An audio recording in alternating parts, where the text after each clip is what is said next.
Hey, what's going on, guys? Nate and Phillip back at it once again for another episode of the PokeTalk podcast. What's going on? Hey, not too much. I think we have the audio issues resolved this time. Yeah, we kind of realized a few things that was going wrong. And I think we fixed them. Like, I didn't even realize, like, I listened to the audio of the last episode and I was like, holy shit. It's like we're working out like we were doing like off mobile on his end, but we're on the computer now, so we thought we'd try Discord, and Discord can be janky sometimes. Yeah. But there was a little echo that kind of kicked in. That was the main issue. Or like you said, not really an echo, but reverb. But I think we solved that. You're sounding pretty good right now. For sure, and I think we're going to be good going forward. The only thing, I guess the next step is buying a much better mic. That's probably the next thing on my to-do list at some point this year. But yeah, but they're pretty cheap. I mean, sub $100. You can, I mean, the one I'm using now, it's like $40. It's a good brand, Audio Technica, but I've had this thing for like 4 years, I think. Well, I think mine was like 40 or 50, and you know, if you bought that $100 4 years ago, that is now a $200 mic probably. Yeah. You know, so I mean, that's kind of what I'd be looking at. It's not like, you know, it works right now, but eventually I will like to upgrade it because, you know, I think we do kind of want to also do some video at one point, and at that point I'll need a better mic for sure. So yeah, let us know if you guys are listening, if you like, what do you prefer? We like, you know, just sitting down and talking, so we don't have to worry about the video.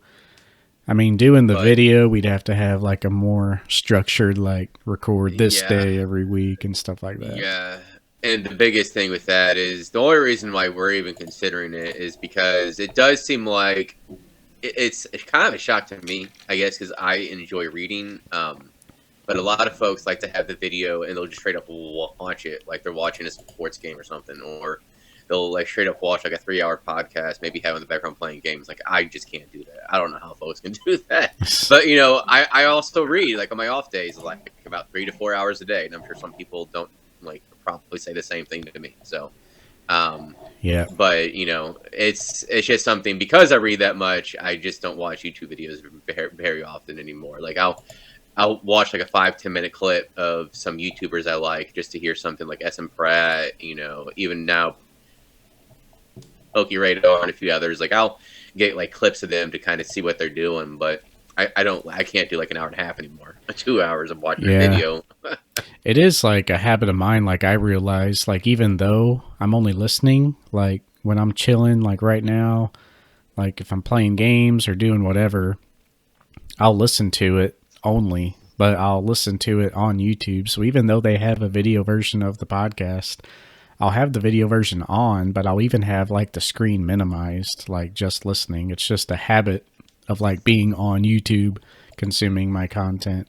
So I don't know. It's just weird. So that's what we have. We cater to those people, but yeah, would be nice to, you know, maybe I could have my screen shown. So like as we're looking stuff up or talking about stuff, we could show it. But well, yeah, eventually I would have to get a video, but or a camera, because when I bought like this bomb ass computer, I decided to skip out on the monitor because any monitor I would need for like photography, which I also edit, would be like $500. And I'm like, oh god. Yeah, like that's not something. Yeah, so I just use my TV, and that works amazing. Like that's the biggest monitor you could ever hope for, right? Oh yeah. But not the best for gaming, but you don't do much gaming, so exactly. But yeah, I'm getting pretty hyped for KCCon, and this weekend I'm going to St. Louis. Stopping by Yeti Gaming at some point, and probably a collectible store. They usually have like a buy one get one free comic, and I always like to see what stuff for Pokemon that they might have. Yeah. But I'll probably buy any cards I'll buy at Yeti, because you know they will have more of a selection. But buy one get one free comics, and a lot of times they have no idea how to they don't price things. This place I go to well at all. Like I got one comic that was worth about $25 for like $3, and I was shocked. And it was Nice. just like buy one get one free, so it's like it's the cheapest way to complete collections if they have stuff there. But yeah, Yeah. so I'm pretty excited for that this July 4th weekend. Probably going to be seeing either a Cardinals game or St. Louis City. The way the Cardinals are playing, I might bulk out the extra cash just to get St. Louis City. So we'll see. Yeah, they haven't been doing too hot. No, But they haven't. yeah, but yeah, so we'll be planning things ahead. Our like we said, we do apologize for that last episode. We left a little Yeah. short because of the issues, but Mm-hmm. in this episode, though, we're going to be talking about an era, or kind of a chunk of an era, and it is the EX era. We did decide, if you guys don't know, EX era is the original OG EXs. They had the hollow borders on the outside. First few sets were pretty vanilla. They ended this section with Fire Red Leaf Green, which is one of the best EX sets, I think. But, the EX era continues on, but we're only doing up to Fire Red and Leaf Green because the set after that is when the Gold Stars started. So when I think of the EX era, I almost think of it as two sections like that. The Gold Star era definitely is its own thing, kind of a powerhouse on its own. So yeah, we'll be hitting it up. It's going to be EX Ruby and Sapphire, goes to Sandstorm, Dragon, Magma Aqua, Hidden Legends, and then Fire Red Leaf Green. In our next era episode, we'll start with Team Rocket Returns for the Gold Star era and hit the rest of them. Yeah, they'll probably be sometime in August. Or basically, like these are fun episodes we do, but they also conveniently lie during times where we're both really busy. Yeah. As I mentioned, like July 4th weekend, I'm going to St. Louis, so it's like it doesn't take a whole lot of research because we kind of know a lot, and it's more or less just our opinion on these cards and a little bit of a price check. But yeah, so and then I'm going to New York, obviously in August. But yeah. So that's when we know if we're unsure when we're going to be doing it, that's when we're going to be doing it. Yeah. Our episode after this, though, we'll be talking all about Collecticon, like our expectations and stuff. So that's going to be an easy one, probably a long one, because there's a lot of speculation, opinions, and just chit chat. So yeah, we will check that out. But for the news, I guess we have to talk about CGC. That's the big news, right there. Everybody's hitting on this, so yeah, pretty insane. CGC announced that them and their sports branch are combining. So. Which makes sense. That makes sense. It streamlines the process. It makes things cheaper. I thought it was kind of weird that they were separate for a long time anyways, and it didn't quite make sense to me.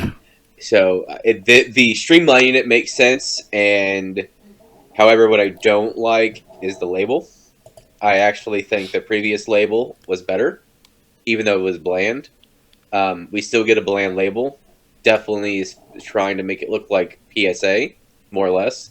But it's like a PSA had a love child with SGC. Yep. and that's kind of like the label I see. And yeah, and like you can send it in your cart, 9.5s in, and get it up to a 10.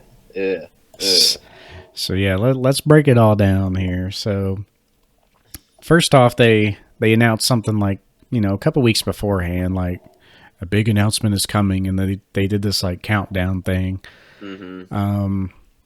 I guess some people in the industry kind of knew something was up. There was a event called Card Party put on by Pat Flynn out in California where CGC was very present. Even the CEO of CGC branch was out there messing with all the creators. So I don't know if something was said there or what, but yeah, essentially the sports branch, which is CSG, will basically acquire.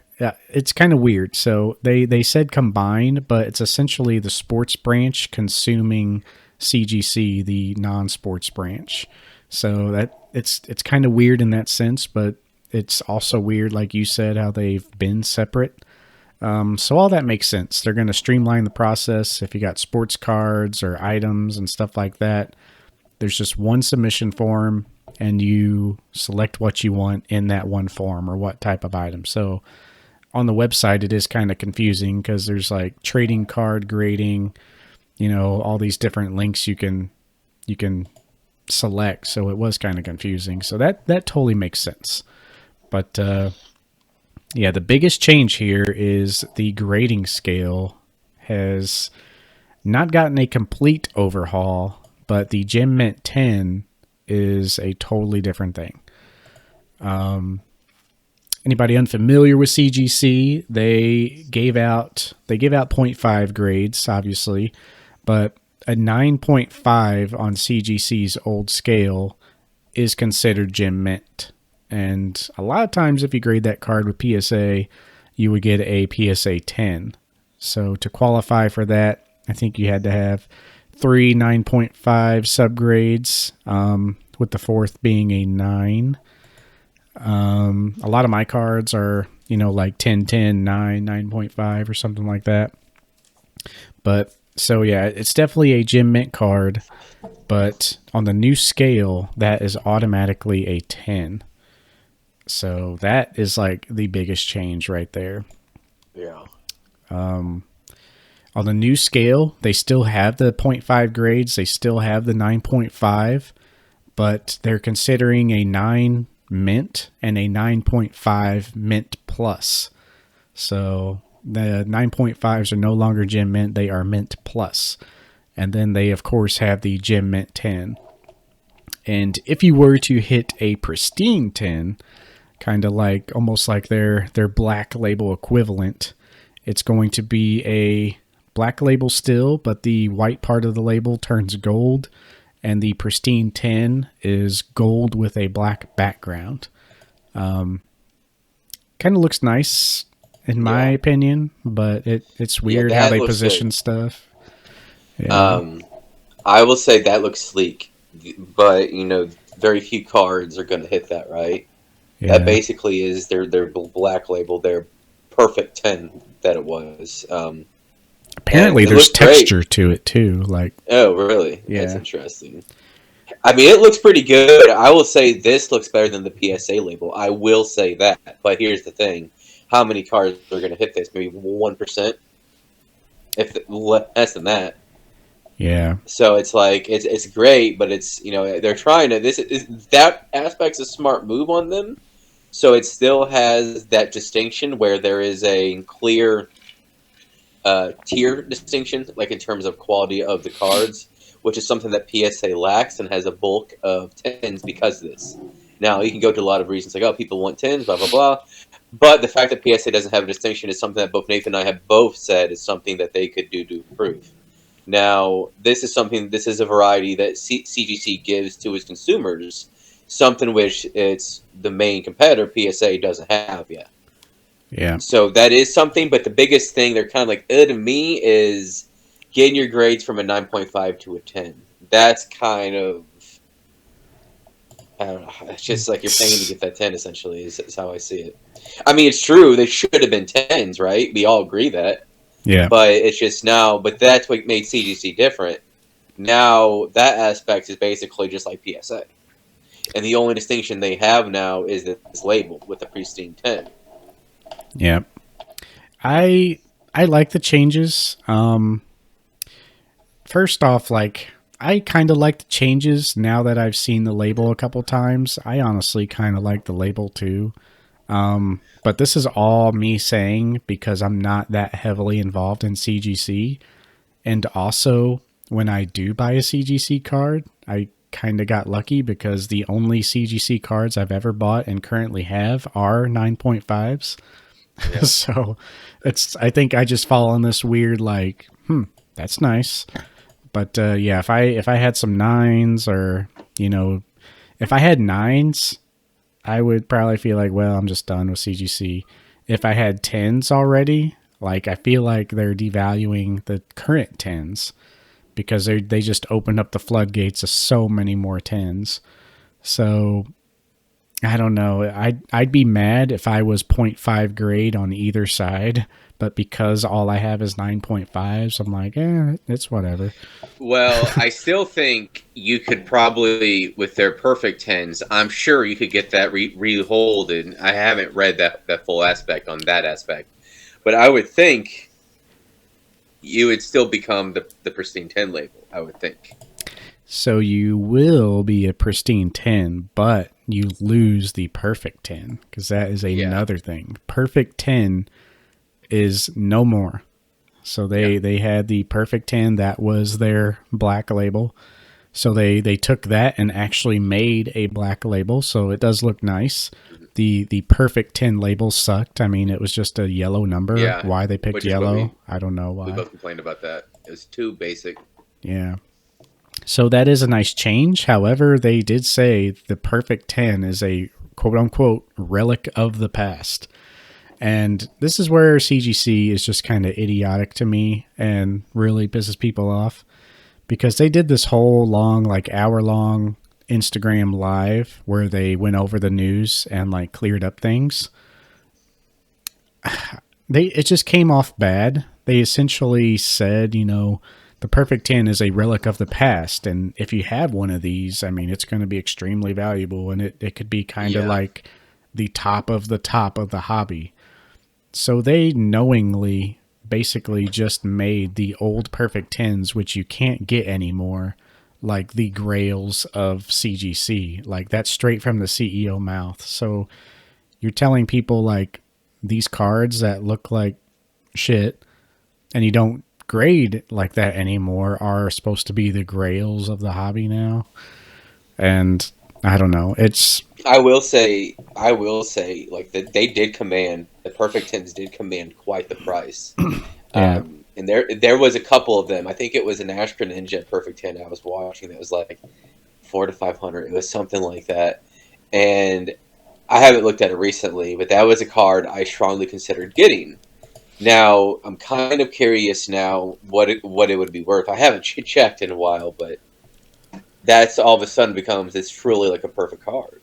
And the biggest thing is how will collectors view that down the road? Like, do they care enough?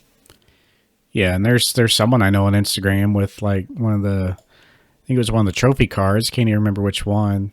Maybe Kangaskhan. I sent. I don't want to say for sure because I can't remember, but it was a perfect and essentially like a one of one. Or no, there was a maybe I'm thinking of something else. That was something else. There was what I'm thinking of is a Charizard UPC metal card that got a perfect 10, I think. Oh, And it is now a one of one because you can't get that anymore. So yeah, that's what's messed up,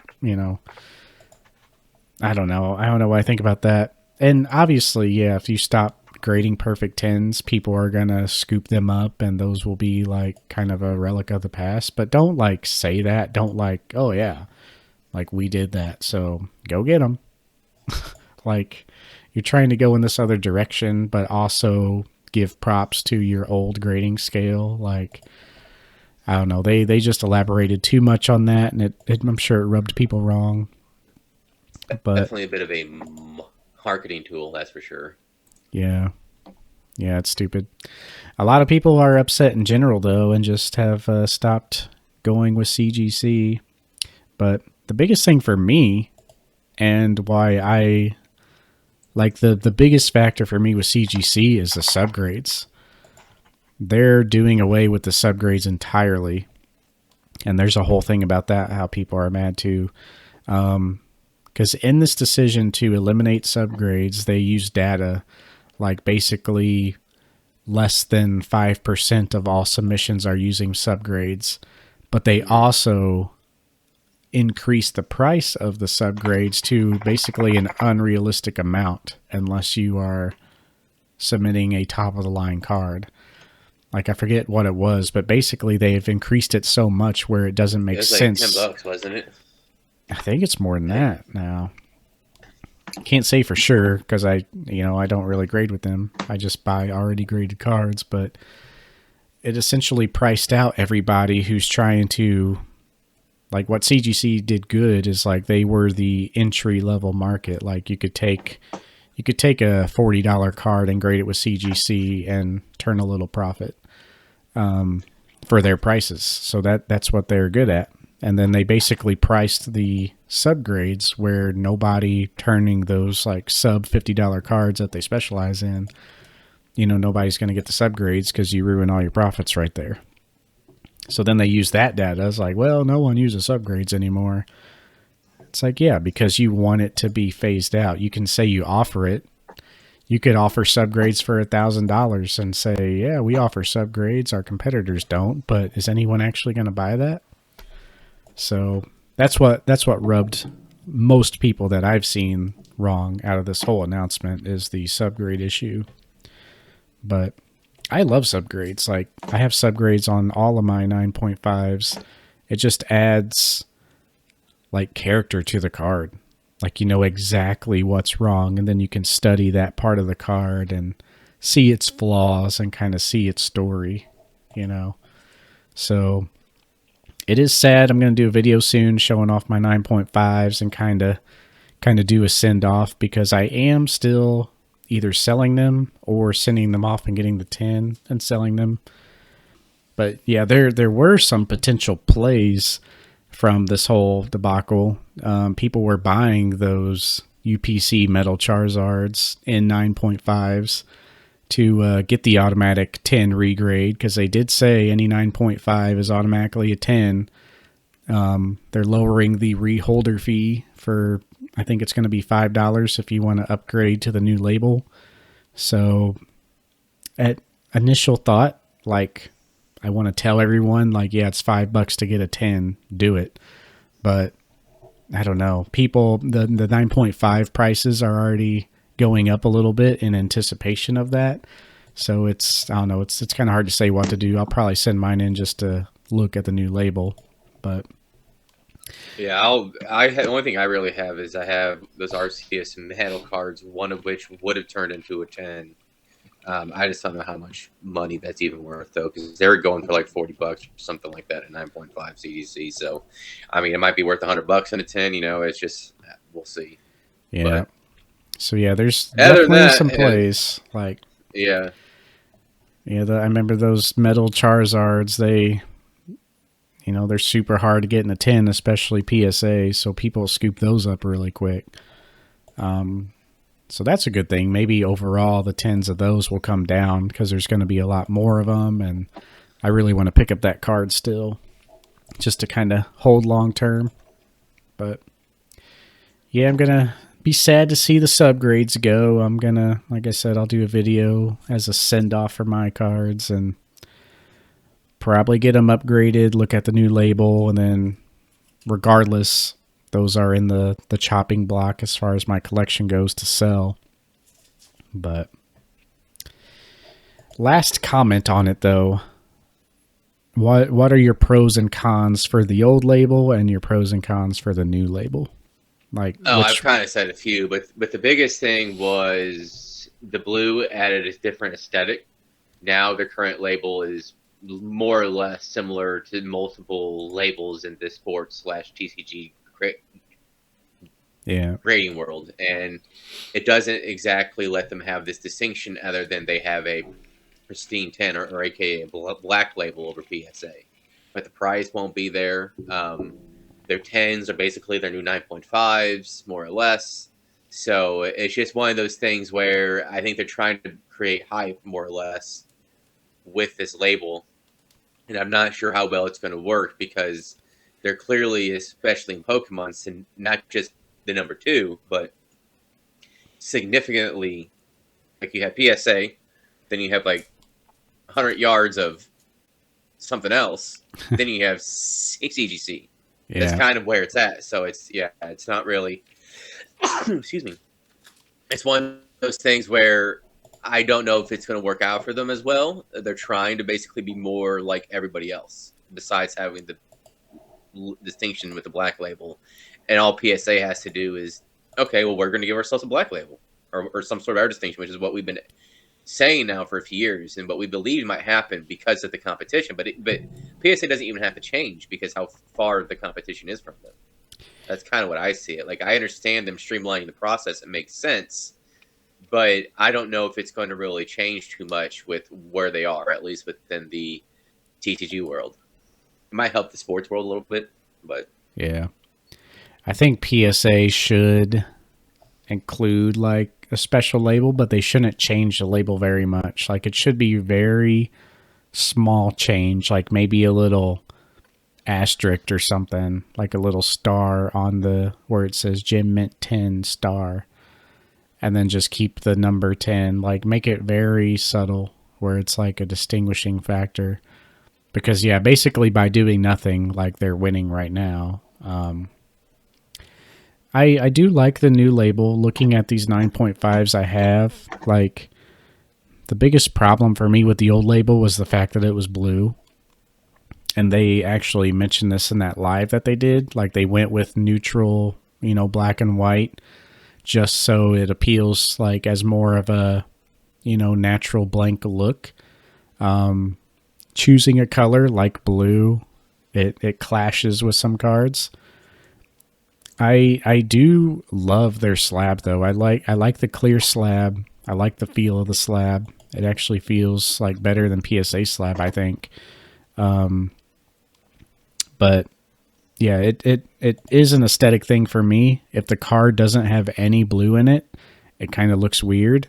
But the cards that have blue in it, like if there's a sky in the background or like playing on the Sea Pikachu where he's surfing, the cards just look amazing in the CGC label. So I don't know. I'm kind of 50-50. It's a clash of colors, but if the colors work, it's amazing. New yeah. label, I think we'll get some traction. So it's exciting to see where they'll go. Me and you are pretty much PSA only, so it's not really affecting us too much. But I think as far as like churn and burn grading, like every day, like go to a show, pick up a binder, grade it, like CGC has some value there.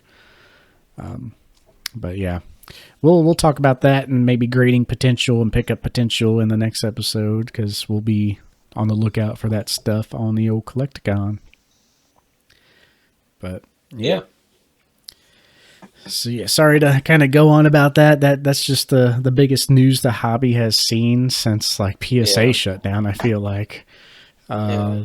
but yeah, what else is on the I news said the burner? only other news is Pokemon card 151 hitting weird highs.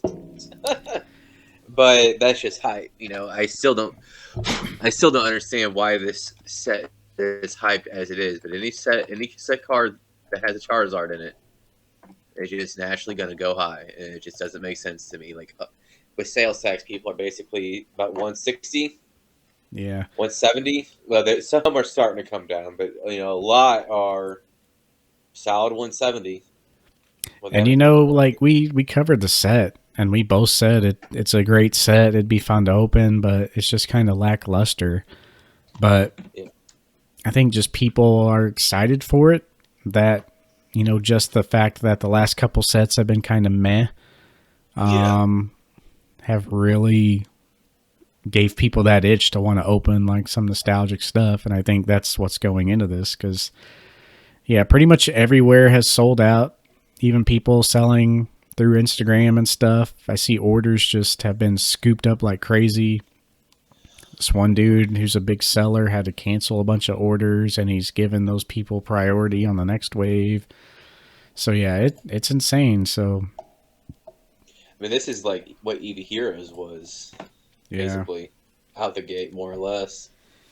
And it's just not as good a set as that. So it's going to come down. They're printing this to oblivion, even with the Japanese market. So I mean, it's a cool cover, though. I think it's a cool box art. I'll say that it's really cool with the minimalist outlines of all 151 Pokemon and Mew on the cover. That part's cool, but like, I mean, there's some great cards. Like, there's definitely some I wouldn't mind opening. Like, this is the first set really this year that I was like, oh, I would like to open maybe a box or a few cards of the set, but not paying $175 for it. yeah. And I don't like if it's like 100 maybe, but like even 100's pushing it. Like, but I just don't feel. I might get the UPC, but I learned my lesson. Just wait until like 2 weeks after when it crashes and you get it for like $90. Yeah. Yeah, they will go down. And like we said last time, Pokemon said they were basically opening orders up. And if you order it, you will get one eventually. So might have to wait, but they are making them to order. So it's just a matter of people want to open it now. People are seeing the videos right now and they want it now. So FOMO.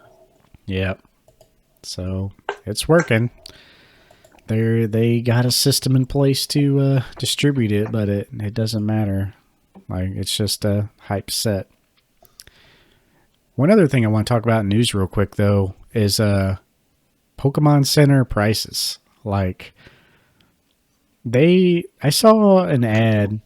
You know, I got the email notifications, which they are late on. Like they will send out emails like 3 hours or something after it goes up on the site. For some products, like that's too late. So I'll see something on Instagram like 151 for example that I sent to you. I saw that on Instagram. Someone said they're up, go get them. Clicked on it, they were available. Got the Pokemon email like 2.5, 3 hours later, and they were sold out by then. So I don't know. They need to get a little better with that. But anyway, to my point, I got an email that there's a new Team Rocket lineup of stuff. I don't know if you saw that or not. I have not. I don't usually hang out too much. I got so many plushies as it is. Yeah. Yeah, go check out that Pokemon Center. It's mostly apparel, though. Like, they have a hoodie and everything. It looked really cool. It takes me to the Japanese website. I go there more than I go to the English website. I see it, Team Rocket. Okay. Yeah. We got inflatable Lapras. Even if you click on, like, clothing, like, all the new Team Rocket items are there, and there is a lot of stuff. So basic. It is very basic. It's just essentially you can get, like, Rocket socks, Rocket pants, a hoodie. You know, it's just got the R logo on there. There's a hat. There's multiple $45 hoodies. With an R on the shirt? Get out of here. That's what I'm saying. I can get that. And look, you see the design it is? It's the imprint design. Like, I can get that made for $15. I know a guy. But it's not the official Rocket line. No, but I can get the same stuff for a third of the price. $130? So these hoodies, right? Hoodie? Oh my god. I was looking at those hoodies. I'm like, knowing Pokemon, that's a $30-$40 hoodie. It's going to be $60 probably. But if it's $40, I'll buy it. $100. No, do you see? No, it's exactly. Like that hoodie cost them. I don't know. I assume they have the factories that make themselves, but like that probably cost that hoodie probably cost $15 to $20 to make, if that. Yeah. Slap the R on it. You're mass producing. You're looking at $25, maybe. Yeah. The profit margin they're getting on this is insane. Then there's a Anorak jacket version that's $130. The T-shirt with the cheap looking R on it, because you know it's the Rocket logo, but come on, it's a cheap looking R. The hat's so cheap as hell. $50 for that shirt. It's already started, right? Okay, hold on. The only thing that I'm like, oh damn, that's pretty cool, are these pants, this utility jogger pants. But I'm not paying $100 for that. Yeah, the pants are cool, but yeah, it's ridiculous. They did an ad though that showed some of the stuff. There's some things. I'm gonna try to find it. Which one is it? There's like one of these jackets you can fold up into like a fanny pack and carry it like with a strap. But it was cool, but it's like, all right, when am I ever going to use that? It's come. Pokemon is looking at how the sports card world is like $500 for a booster box, and they're like, hold my beer. Like it's coming. We know it's going there. As our generation has more purchasing power, it has more disposable income, you're going to start seeing more crap like that. You already see it now with like ridiculous stuff with like watches and stuff, and you have this Battle Academy at the end of the year or whatever it's called with the old school redesign cards. I mean, that's like $300 or whatever it was. I mean, These ugh. socks with the R on them are $20 for one pair. Jesus. All right. Yeah, isn't Hobby that Robbery isn't over that here. ridiculous? Well, and the people that are actually going to pay for it is the crazy thing. Because there's the Pokemon fandoms that buy stuff from their store. They're just like Disney. People Yeah, will buy it, and all they got to do is sell. The way they're pricing it, it's basically the same cost as any of their other stuff. I mean, if they sell one, it's like selling three of the other designs. yeah. I mean, you got the sterling silver Lapras necklace for $100. There you go. You could buy the Pokemon Center Fossil Kanto collaboration watch. That's $300, which still way overpriced, but that's 3 T-shirts. You know, I could wear that watch every day. You tell me I gotta like 3 T-shirts are equal to that value. All overpriced, but still their scale's out of whack. Yeah. I can't find it though. One of those jackets though you can fold up. The only thing that's appropriately priced is their plushies. To be honest with you. Yeah. Yeah, I haven't been keeping up with those, but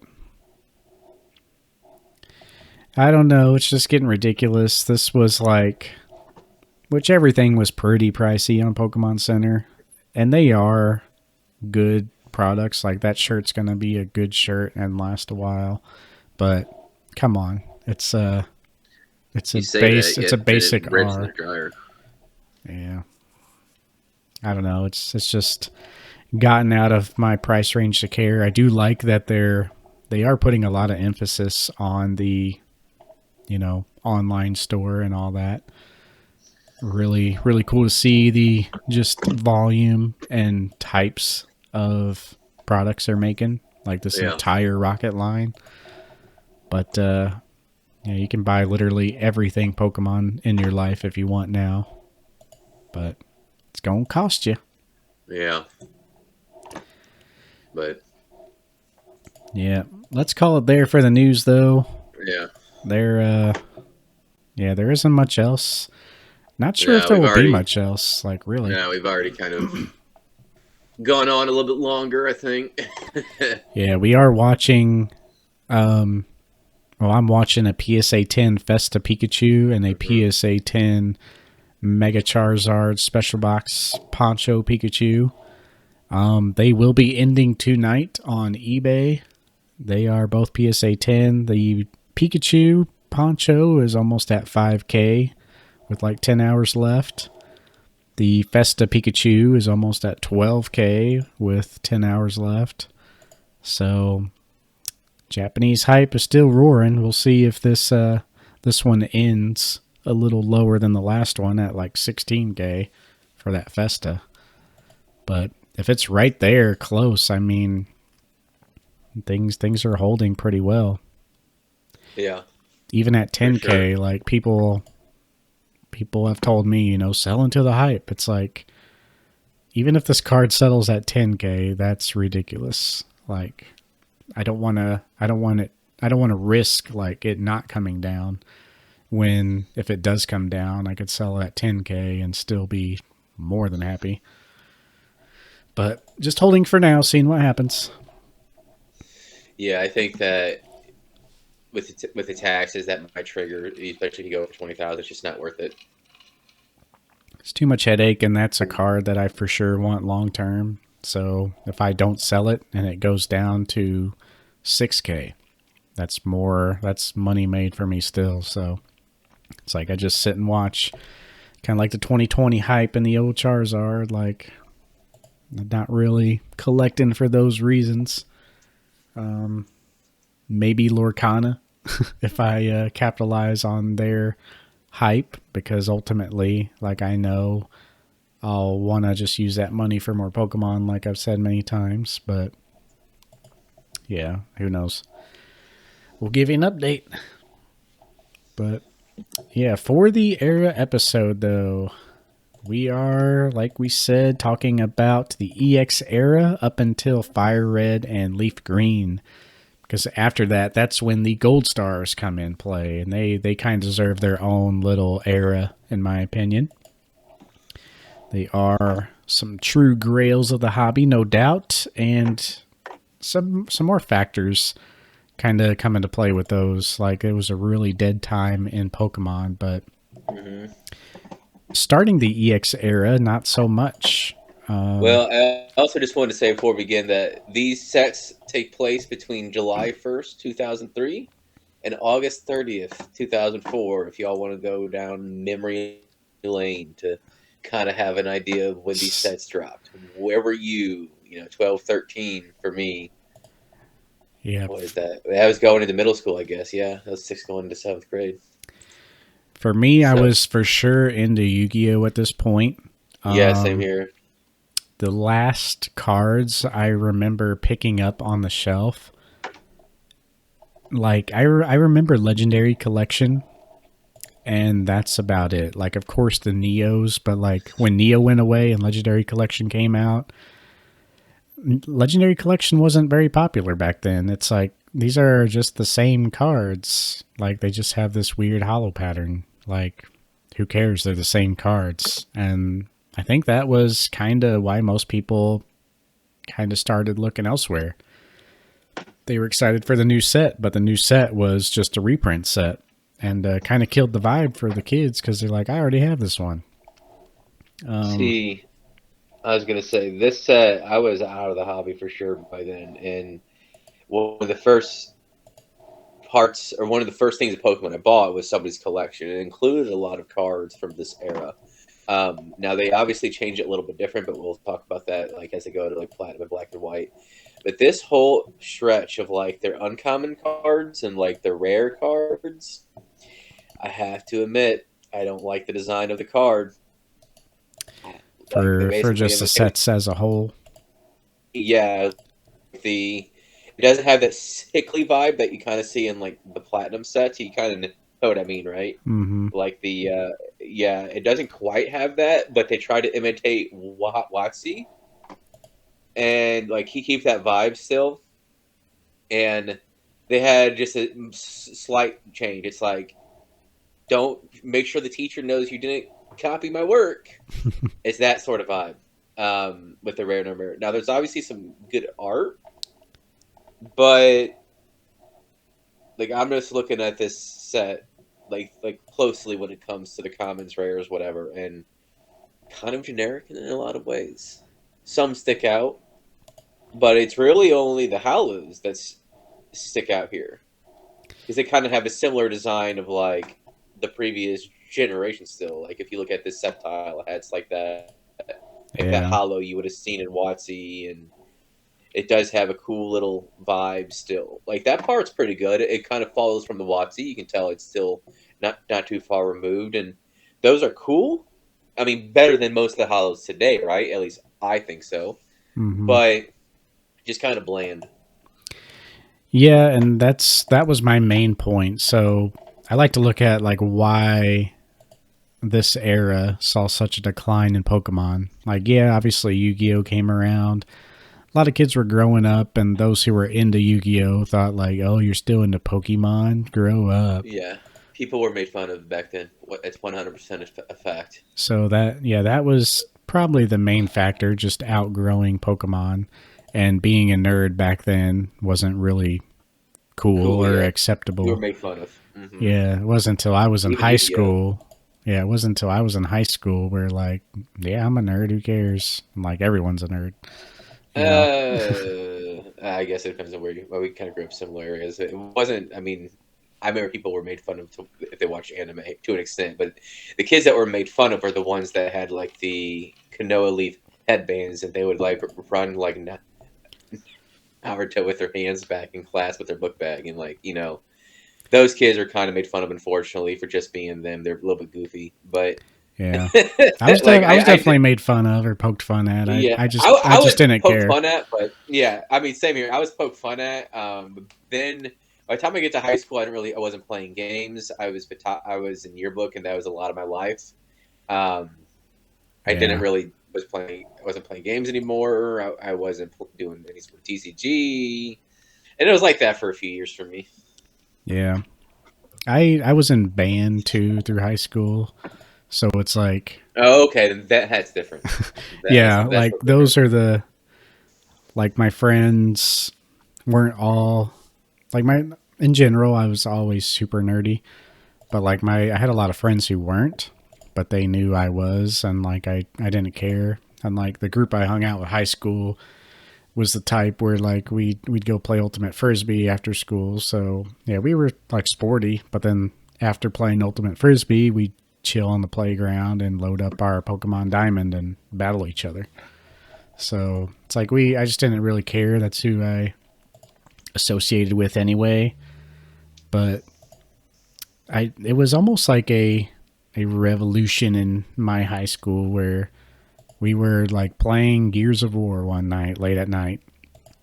Me and my buddies played that quite a bit, and we're really high ranked on that. So that's like what we did every night. But one night we got bored, and I busted out my Game Boy. I'm like, you know what? I'm gonna check out Pokemon. This is like the first time I've revisited Pokemon since I was a kid. Busted out my Game Boy, and I'm like, you know, this is actually pretty sick. I'm gonna play through this. A couple of my friends busted out their games. Um, we started bringing them to school. Before you know it, I was in a science class with my friend playing Pokemon Blue, and like the quarterback and like the main running back star of the football team were on the table next to us. They brought in their Game Boys. Like it was just, you know, something Yeah, like it was cool I to say that was play that more stuff like now. probably 2006 for you, 2007. Yep, yep, right in there. Yep. But yeah. So, anyways, 03, 04 is kind of where we're looking at, and there are a couple cards in this set. One of them is the Lapras, the other is the Mewtwo. Shouldn't say key cards, but those are probably two of the big ones in there. And Mm-hmm. tens, even these are, I shouldn't say they're like relatively affordable because they aren't necessarily cheap. The Mewtwo EX in a 10 is like 13, 1400. I think the Lapras in a 10 is just a little below 1,000. But in nines, they're somewhat affordable. They're like 120 for the Lapras and then like 250 for the Mewtwo EX. So honestly, if you think about it, for a 20-year-old card and a nine, I mean that's not bad value. I mean that's cheaper than Altards or some Altards. You know what I Yeah. mean? We Like, saw some really big names last year Collecticon, like at the end of the show or end of the day mhm. Sunday. They were going around buying up a lot of this era's cards, like holos and stuff, because like that was the next thing to like be touched. Neo cards went up. Next thing, naturally, people thought was EX era, but Still hasn't done it. yeah, like we've talked about with you and like those Arceus cards, and that's what I was getting to with my story. It's like, you know, when all that happened, that was 2007, and like I said, it was Diamond and Pearl that me and my friends were playing on the playground. So even the really early people who got back in the hobby, like I was, it was still skipped over this era entirely. Hmm. So these cards really have like no nostalgia. Um, Literally the only thing, even if we include the Gold Star era, the only nostalgia I have for this era is the Gold Stars. Because when I got back into it, when Diamond and Pearl was out, the Gold Stars were the thing to collect. Like those were the grails. You know, the shining cards, the crystal cards, and the gold stars. Those were the grails that you chased after. So there wasn't many people chasing them. There wasn't many people talking about them. The YouTube community was very, very small. Literally like 10 people or less that were main channels.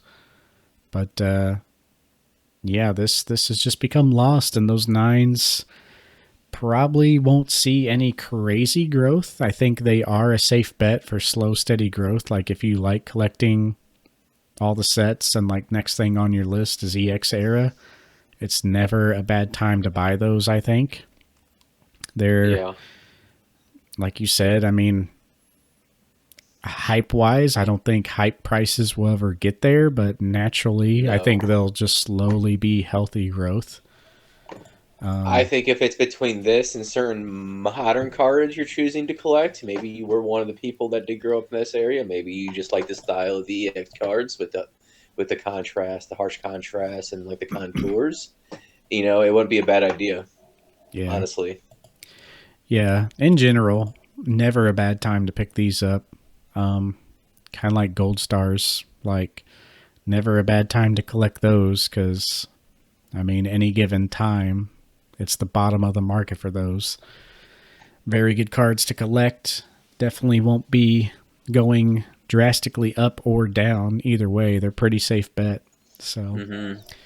another thing I noticed, especially since we talked about Sky Ridge in our last era episode, like you said with the bland artwork, if you go back and look at Sky Ridge, and pretty much every artwork is very artistically pleasing, even if it's not a very good artwork or pose in your opinion.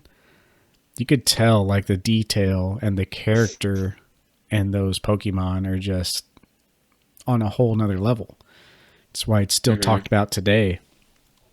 And so I think another factor of why things kind of were bland or died off is like just the artwork.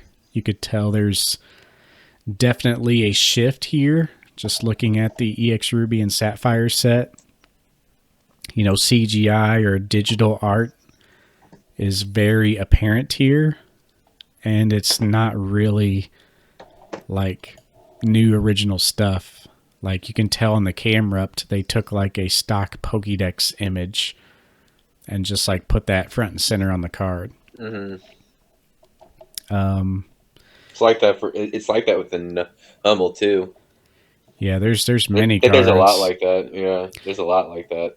especially in the non-hollows, like, or even yeah, even some of the other hollows like Swampert.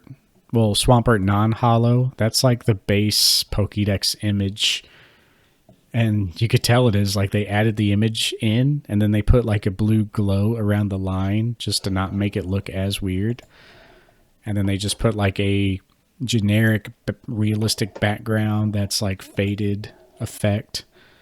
So I don't know, the The artwork. premium is like that. Yeah. Yeah, the artwork just took a step back here, and maybe it was production purposes. This was Pokemon Company's first set away from WotC, so you can definitely see that direction Mm-hmm. change or that change of, you know, hands there. But yeah, the only chase cards in this set though are the EXs. This is going to be a little theme.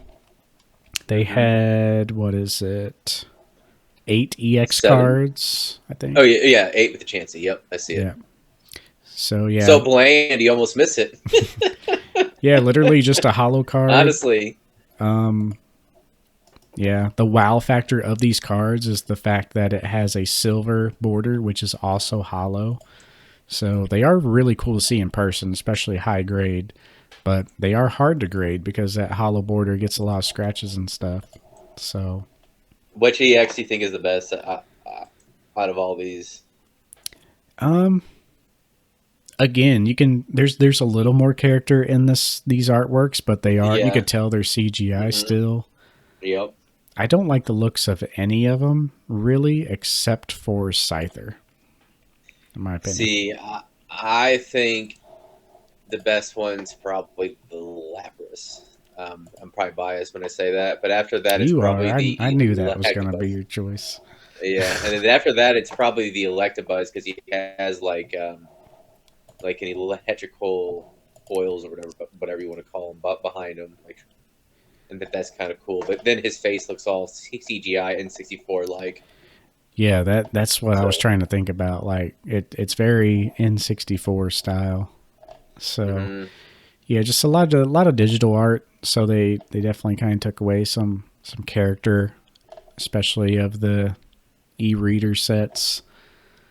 You know, Expedition, Aquapolis, Sky Ridge. So yeah, definitely more of a bland look. It's kind of like what we recently experienced going from like, modern sets going into Scarlet and Violet. It's like obviously it's a base set, it's a new game, new gen, so they got to tone stuff back a little bit. They just can't keep going hard every set. That's something we predicted. It's almost like a reset every generation, but this on top of it being like a reset, you definitely notice the tone of artwork just kind of takes a step back and stuff. My favorite card is the Manectric number 9. I think that is one of the very few cards that kept that E series style artwork going. Yeah, it's a very dark looking card, very like like an original artwork. It's an Arita artwork. Yeah, it's $4. TCG player. I like the Sceptile as well. It's Arita also has a Whalmer in this as well. Oh yeah. I thought it was actually, when I saw it, I actually thought it was Kamiya, but then I looked closer, and yeah, it's Arita. I think I have this card actually, because I actually have this card in my bulk pile. Oh yeah, I see that one. The Whalmer, yeah. Yep. Yeah, I have like a cardboard box with a bunch of bulk of like just artwork, and that Whalmer's in it. Yeah, some of these are really bad. I mean, if you get down into the commons, you look at like Torchic and Trico. They each have 2 artworks. Like one of the artworks is a little cooler, more original, but the other opposite artwork is literally copy and paste. Like, and a lot of it is Ken Sugimori artwork, but I mean, yeah, that's why it looks so basic. He's created iconic sketches, but they're never really meant to be on a card unless you're wanting it to look real basic. I mean, just look at base set. Like, there's hardly any character in those cards as far as the artwork or poses go. But, yeah, let's move on to EX Sandstorm. This was another set. This was a set I remember being on the shelf, though. For some reason, I don't know why, but I remember this, like, seeing this around. But, yeah, pretty much the same, like, once I look at it. There is a little more artistic value here. The evolutions, you look at Flareon, number 5. Yep. I was just seeing that. The Arcanine. Yeah, still digital. I like the Arcanine. On most things. Because the Arcanine has that Chinese art style background, or like that old art style, like Eastern culture art style. Yeah, that one's pretty good. Yeah, definitely still suffers from the same things, but quite a few more cards here have a little character about them. So yeah, the Espeon. Even that Ludicolo I have that's in the set, the Hollow. That actually, before I knew it was Kamiya, that I bought that from one of the first bulks I bought. That, looking back, was a terrible move, but I think I actually broke even, believe it or not, on that. Yeah, it was like I realized pretty quick it was just somebody's excess bulk, because the amount of cards that were like in here, and even hollows, would indicate that he had a lot of cards that were in that pile that he kept. That probably included Gold Stars, EX era cards, and all that. Yeah. But the Ludicolo was actually one of the cards in that pile, and I love that card. I didn't know it was Kamiya, obviously, until later when I started to pay attention to that sort of thing. Mm-hmm. Yeah, looking at the uncommons here, I mean, it is really quite the drastic change. Like, a lot of these cards have character. So I'm wondering... Yeah, I'm wondering if, like, the first set... Like, this is probably... I don't know if this is a thing or not, but it makes total sense. So, like, when the WotC Pokemon thing went down, I wonder how much of a heads up, like, they knew that situation was going to have, and how much time they had to, like, make the artwork for that first set compared to other sets.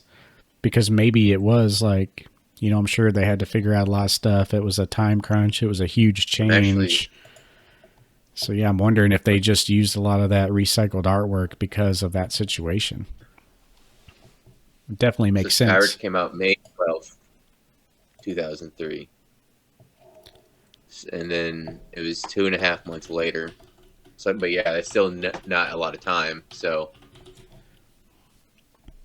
Or but there's two and yeah. a half months between the sets. So I mean that's about normal. But yeah, When did uh when did you say Skyridge came out? it was it was like May 17th. Yeah, no, May 12th, 2003, and then it was July 1st. So actually, that was only 7 weeks, right? Yeah, July 1st was EX Ruby yeah, that Sapphire. is. Yeah, that is only 7 weeks. So that might be something. July 1st, 2003. So 2 weeks. No, it's like 6.5 weeks actually. That's not that long at all. Well, and the apparently from this article, October 1st, 2003 was when Wizards of the Coast license stopped officially. So, that doesn't really tell us much. I'm sure Pokemon told them beforehand, but so it's like, yeah, like when did that become known? Because there's very obviously a shift. Either Pokemon picked it up and they weren't very, as artistic as WotC, or WotC maybe knew this was coming and they didn't care, and they're just like, well, here's some stock images. you know, I feel like something was a factor in there for that first EX Ruby Yeah, Sapphire set. it's like 6.5 weeks, which is we don't see that at all, right? English sets within 6.5 weeks. Yeah. Like when I'm sure there is another situation like that, but that's no time at all. Like that's incredibly short times between sets. So I bet that has something to do with it. And then they didn't have their holiday. Well, no, never mind. They did have a holiday set technically. Never mind. But yeah. Yep. Yep. It's pretty crazy. Yeah. The next set, I feel. Well, hold on, what's the Oh yeah, EX we card? got to go over those EXs. Yeah. Yeah, yeah, So there's 7 of them here. yeah. Got You got Aerodactyl, Aggron, Aggron. Gardevoir, Kabutops, Raichu, I think I got the Typhlosion, and Wailord Wailord. EX. Typhlosion looks kind of weird. Yeah, it's got the most character and like darker looking. But again, little CGI action. My favorite here, it's again, I just don't like a lot of the poses. I like Raichu, Wailord, and Gardevoir. Yeah, those nines aren't even that expensive. They're like less than $200 for the Typhlosion, which I assume is one of the biggest ones in that set. Yeah, that's probably the biggest It's either that or chase. Raichu. It's either that or Raichu. Yeah. Yeah, those are probably the 2 bigger guys for sure. But ready to check out EX Dragon. This is where things change up a little bit. Yeah, I would say my favorite out of all of those is probably the Aerodactyl, though. Yeah. Is that a Rita artwork? No, it's not. Yeah, the Aerodactyl is the coolest. Yeah. Yeah, so next setup is Dragon or EX Dragon. This is where things kind of change up a bit. So we have a reinduction of secret rares here.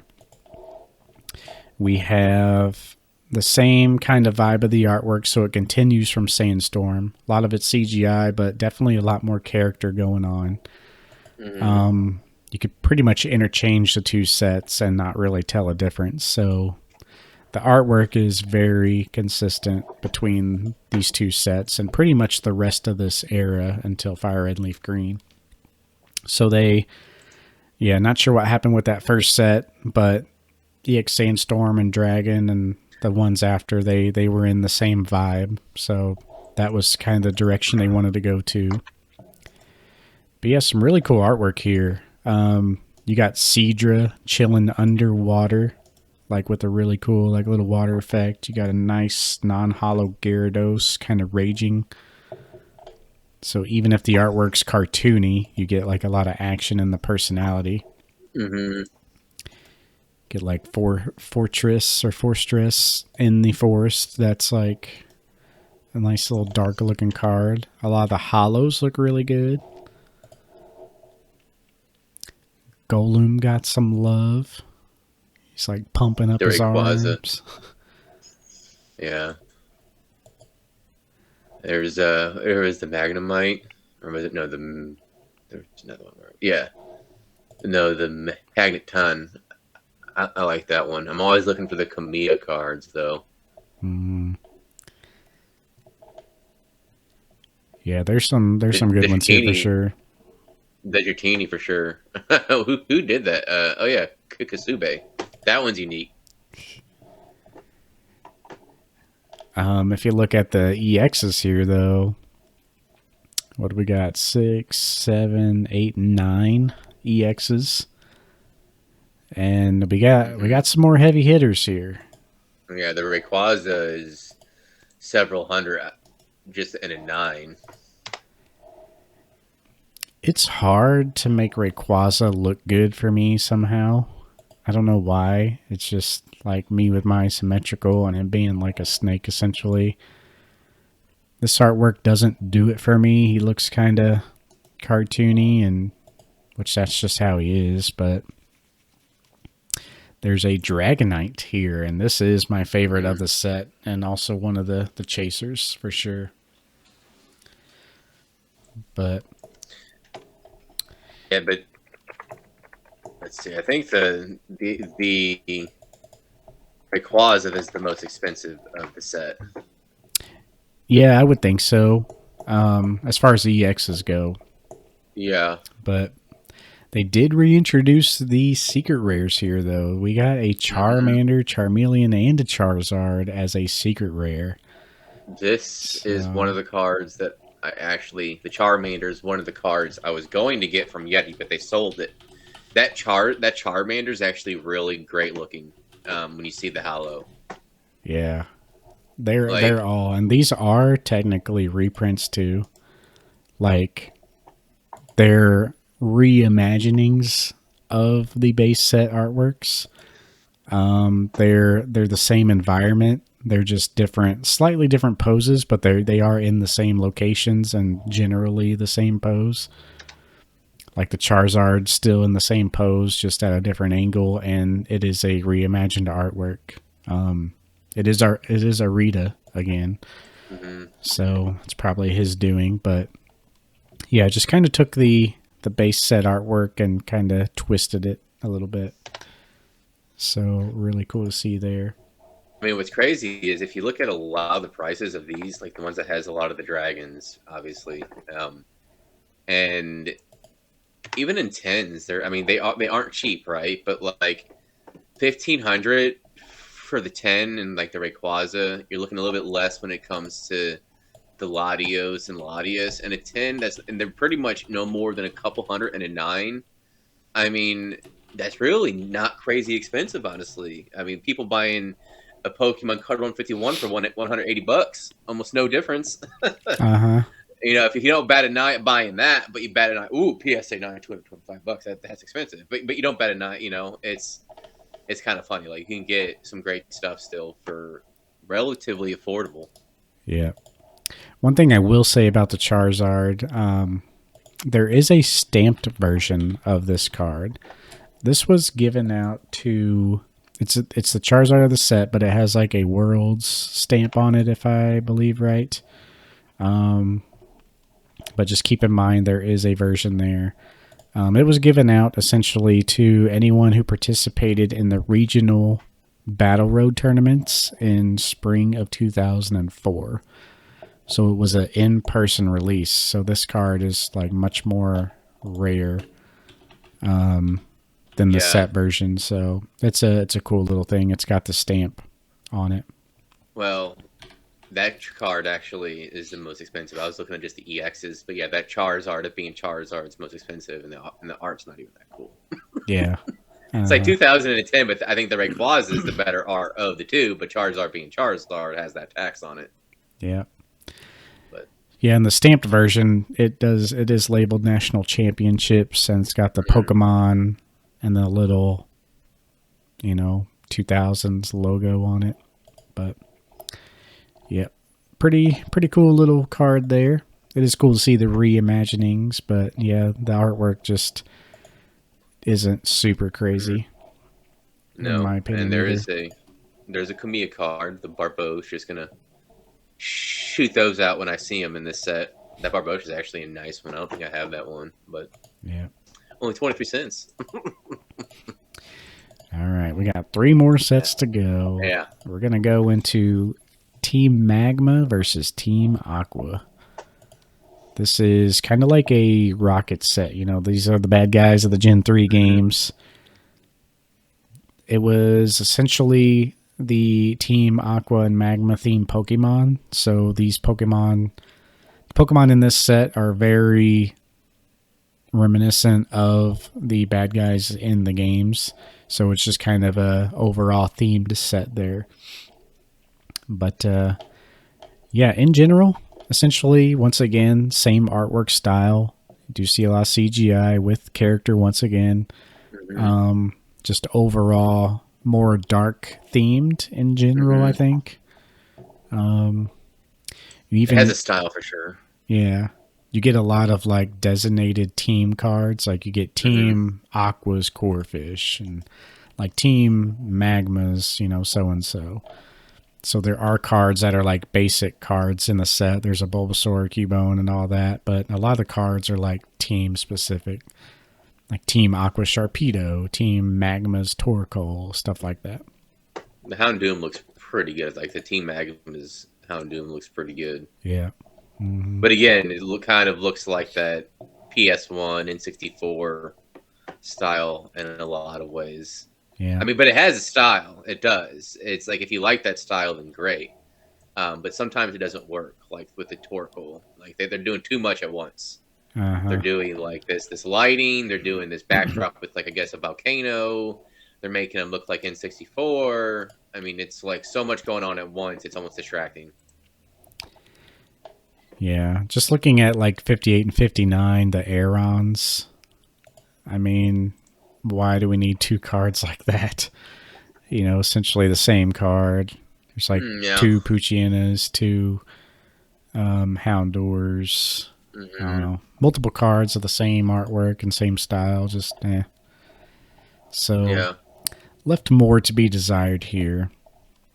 And also, I will say, when you go down to the EXs that were featured in the set, none of them really look good to me except for Suicune. Like Suicune is the only one that I remotely like on here. I don't mind the Raikou, but I would never buy it, especially for what they're going for right now. Yeah. They did kind of hit their groove with the secret rares here, so they made a decision in EX Dragon to include the Charizards to see how that went. This was really, the key set where they continued with the secret rares. So this is where, it really began with Dragon in this set. The secret rares came back, they continued, and then they eventually came, to the conclusion to have like 20 plus secret rares and future sets down in Black and White era. So this is where the secret rares really began once again. So they kind of went away and now they're back. Some of the best looking ones too. They decided to go just normal hollows. And we have an Absol and a Jirachi. So really cool to see. They went more of a simple artwork and just basic hollow, but it's actually numbered 96 out of 95 and then 97 out of 95. So, kind of like the Dark Raichu and Rocket, kind of a classic feel, just a basic hollow card, but really a secret rare. Yeah, I noticed. I'm not seeing, just a quick scan, I'm not seeing any from Komiya in this set. Kind of makes sense with the vibe they were going for. His art style doesn't really work for that, honestly. Yeah, I feel like on the art department, this set really stepped back. This kind of stepped back into the EX Ruby Sapphire realm. Just very generic. They do have more character, but I don't know. Just very meh artwork. Swampert looks like he's like trying to take a deuce or something. Honestly, scrolling through him, like it's rare. I don't know. Yeah. Yeah. But yeah, let's definitely a lackluster one. Yeah. I guess they're kind of like Especially when you look at Team Rocket set that we'll talk about in the next episode. Like that set was actually really good, and mm-hmm. it had the same vibe, but really went all out with it. But yeah, next up on this episode is EX Hidden Legends. This is one of my favorites of all these. The artwork came back. You really have a expansive artwork. You got some Kamiya cards in there. Yeah, see the Explode. Yeah. Yeah. You have a wide range from like Explode like that to like some CGI style to like the melodic, which is really beautiful in my opinion. Just a wide range of art styles. This looks like a more of a modern style. That rain cast form is unique. Mm-hmm. Yeah, they really expanded. Even the 2 cards later, well, all the cast forms. Yeah, have the same style.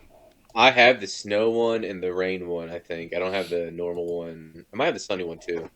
Yeah, this is again one of those cards where I like the art and I just pull them and throw them into my bulk bin. Yeah. Yeah, there's the Camille Loudred. Also, I want to say the reverse eras here. Like, the reverse eras in EX Ruby Sapphire started off pretty basic, like just a foil. But by this set, I mean, we're getting really unique reverse hollows. Like, some of the scans on Pokélector here are showing the reverse hollow pattern. But in this set, they had the energy symbols in the background, and it was holographic. So it's kind of a really unique hollow pattern for the reverse hollows, and that's something that the EX era really did well, especially in the next set, which we'll talk about. Well, this one, the EXs are kind of bland. Yeah, that is one thing. Like, you get down to the EXs and it's kind of bland again. I kind of like the Metagross, but it's almost like it's almost like the Metagross is like not rendered all the way, like he's missing detail. Ninetales is probably the best out of all those, though. You should. I don't know if you've clicked on it, but that one has the most style. Yeah, got the eyes in the background. Mm-hmm. Mm-hmm. Yeah, that's definitely got the most style right there, and it's also the most expensive, and I'm sure it's for that very reason. Yeah. Yep, pretty nice there. We have a Groudon and Kyogre, Metagross, which makes sense. Mm-hmm. Ninetales is kind of a weird choice. Vileplume and Wigglytuff for some reason. Weird choice. But you have the 3 Reggies, which makes sense. Yeah. That's exactly what it is, Kanto. Let's throw in some Kanto. Even back then, they were trying to milk it. Yeah, the only secret rare card we got was the Groudon, which is weird. But that one's kind of cool. Looks like that's a Rita. Yep. Yeah, pretty cool artwork. It's a holo card. Why not have Kyogre as well? I don't know. So that was a thing with these sets. Like, they did have secret rares, but it was very weird sometimes, like what they chose. You know, they in a set later on in Diamond and Pearl era, they reprinted the Surfing and Flying Pikachus as holos. And then also in the same set, they reprinted base set Electabuzz, Scyther, and then one other card. Like, literally a reprint of the holo. I don't know why. You couldn't even tell, like, Electabuzz was holo because of the black background. I don't know. Weird decisions. But, yeah, not much else to say about this set, though. No, not at all. So let's go on into one of my favorite sets of all time. This one has a lot of good ones. This was where it started. This is the original Kanto Kickback. This is EX Fire Red and Leaf Green, released alongside Fire Red and Leaf Green games, which were a remake of the OGs on the Game Boy Advance. So even 2 games later in the Game Boy Advance, 1 console later, they were making remakes of the OG games. They were really... It's a formula they followed. It's a formula that they've literally followed the last 20 years. Yeah, for sure. Yeah, it's not going to be the first time, but... no. Yeah, essentially, this is like what... This is the old school 151 set. This is exactly what they were going for. It's not like wild and crazy, but it's all Gen 1. It's all kinds of different art styles. It's, celebrating a new game. And yeah, just overall, really cool set to look at.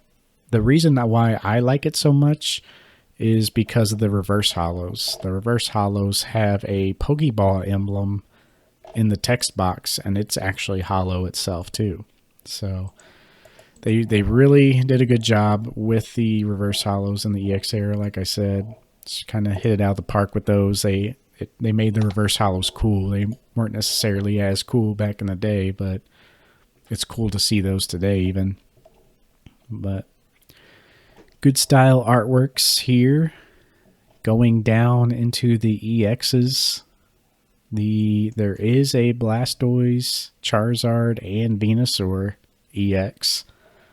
And this Charizard card was seen as one of the grails when this came out. Yeah, I mean, it's in a 10, it's over $4,000. Yeah. And a 9, which is what most people are going to probably be looking at. I assume a 9's at least 1,000. Yep. Looks like 1,100, 1,200, 1,300. Yeah, 1,100 it's gone with. But this one also has. I like the Clefable. That Clefable is one of my favorite EXs. I think he's doing like Metronome, maybe. Yep. I looked at the name Metronome, and yep, that's exactly what it is. I love this one. Kind of looks weird to me, like with the basic background, but it is cool though. Yeah, I mean, for me, it's like this spiral, like, Metronome, ding, ding. And that Blastoise, I'm curious about that Blastoise because I remember looking at a 9 being less than 200 about a year ago. You can tell, like, all the EXs here, they had more love for this set for sure. Like, all the EXs look cool. There's 2 Mr. Mimes, like, just because I think they thought it was funny. There's 2 Mr. Mime EXs, and they're both looking like opposite directions. 250, 200, yeah. So, yeah, it's pretty much still the same price. So, that hasn't gone up really at all. Yeah. The birds in here are pretty good, though. I do like the bird designs. So, yeah, this is where they tried something new, too. So, Venusaur was the last card in the set, and Charmander came out as a secret rare. So once again, 3 Charmanders in the set. Already given the Charizard line even more love. So 113 out of 112. And then, they had the legendary birds also. So these were normal EX cards, but these cards were secret rare numbered, and they had a shattered ice hollow. Like, it was almost a reverse hollow pattern, and it was like shattered ice hollow. So these bird cards were really cool in that sense. Highly recommend checking one out online or in person. They look really amazing. But they were secret rares and had a distinctive hollow pattern. So they were experimenting. This was like the hype set, and turned out some really good cards for sure. I will say that Charizard EX, like I said, when I came back into the hobby at the end of the EX era, the Charizard was like the card. The Gold Stars were the cards for sure, but out of all the set cards, this Charizard EX was very expensive relative to everything else. It was up there with the Gold Star cards for sure, and it still is today. So it was like the Charizard, aside from base set Charizard. This was the Charizard to chase. And it was priced higher than the base set Charizard for a long time. This card was, I want to say, $100, $200, which was insane compared to all other cards. This was at a time when you could buy a base set Charizard for like $20 to $30 in mint condition. There was actually a period of time where I was like scooping up one of those every couple months just because. But yeah, this card was very pricey. It's very nice. It is one of like the best looking EX cards, I think, as far as poses go. It does look amazing in person, but yeah. Gengar is also isn't cheap from this set. That's probably right behind it. Yeah, they got a Even Gyarados in in here nine. too. Yeah. Yeah. They all look Yeah, the good in this Gengar. one. Yeah. Just curious to see what those tens go for. Nines are going for almost 1,000, Yeah. which is not. I didn't expect that, honestly. Yep, I was this expecting like two, is 300. Yeah, almost 3,000 for the 10. So yeah, not too far behind it, honestly. Charizard. yeah. Yep, this was the set where it was like, hype really started. I had a buddy back in the day then. He had a Charizard, like one of those 360 card binders, Mm-hmm. and he was a Charizard collector, right? So he had like a full page of first edition Charizards and a full page of Shadowless Charizards, and he had a lot of cards in like all languages possible. There's an old video out there still of him flipping through this binder, and he flips to a page of like Charizard EXs, and it's like a full page or two of Charizard EXs, and like that was the craziest thing to see in that binder at the time. Like, yeah, he had like pages of base set Charizards, but those Charizard EXs were what was crazy. But yeah, that'll pretty much do it for the sets, though. Overall, really cool era as the era goes, especially getting into Mm-hmm. the next episode with the Gold Star sets. I would Really say, upticks. yeah, this last set definitely was the best, and the one that its character you could really see start coming to because even a lot of the set cards, there's so many Tamiya cards in this set too. The leaf green. Mm-hmm. Do they have him do Slowpoke? Out of curiosity. Let me. There's got to be a Slowpoke. There's a Slowbro, number 14. He didn't do that. That was somebody else. They usually have him do Slowpoke. Number I'm 80 just is a curious. Slowpoke, but it is not him. It's a clay. It's a clay picture for Slowpoke, it looks like. That's a Nidoking at number 8. 80. 80. Oh, he said 80. Yeah. So, yeah. No, you're right. It's not him. It was the same guy that they had to do it, though. Yeah. But But yeah, that'll pretty much wrap that up. Overall, those cards we mentioned as some of our favorites, those are the main chase cards. Out of all these, though, that Charizard EX is number one for sure. Still pricey. It was cheaper in Japanese when 2020 hype was going down. I do not know what it is now, but it was one of those that I was looking for. It's kind of like the Skyridge Charizard. It's an iconic Charizard that everybody likes.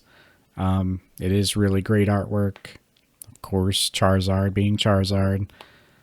So it's always going to be a bigger chase card for sure. A chase card when there isn't many other chase cards that are, as far as set cards go, it's really like the Skyridge Charizard, and then the next one is like this Charizard, until we get to the Gold Stars. So, but yeah, that pretty much does it, guys, for the main topic. We will be talking about the rest of the EX era in the next episode, as we said. The Gold Star era is going to be that one. So it is still the EX era, but every set until the end of the EX era featured at least some sort of Gold Star. And yeah, consider that its own era in itself, because still some of the most sought after cards of the hobby today. But and it's, just to reiterate, it's going to be the next era episode, not the directly next episode. Yeah, for sure. All right. Well, we're going to hit 2 questions real quick and then kind of wrap it up. I know you had a question of the promos. Mine kind of goes back to the CGC issue.